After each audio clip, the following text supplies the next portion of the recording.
So like in my second year, I would go around with a counter in my hand, right? Like a boxing counter. And I had to have 100 good jobs in the practice. And they had to be sincere good jobs. I had to say and see 100 good jobs. I was keeping myself accountable.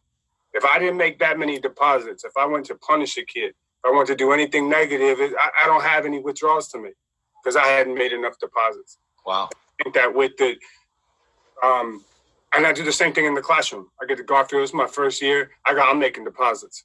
I'm gonna make a deposit. I'm gonna make a deposit. I'm gonna make a deposit. And before you know, I got people. I got young kids asking me, hey, Coach Rogers, we ain't got much at home. You got like a few dollars on you to help me out? Gotcha.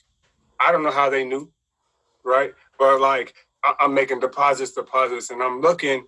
And what happens is, and this is 10 years ago that I started doing this. What happens is your mind changes.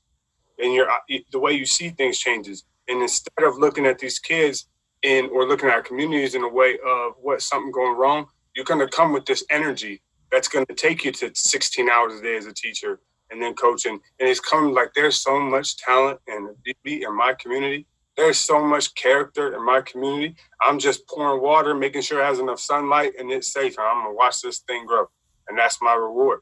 So what I think, what Coach Sampson is saying, I think that we have to recognize that with the community right now that they're hurting.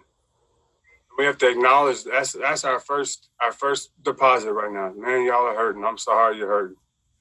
And I would never embarrass you or humiliate you or anything as we talk to these young people. And then you say, you know why? Because I saw you pick up that piece of trash. I saw you said thank you, ma'am, to that person. I was down there, right? Like, so I might stop. If I was a police officer right now and I'm in the community, I'd stop. After I see somebody do something well, I'd stop and say, hey there, young man. Hey there, young sister. Like, great job on being nice to that person you're working with.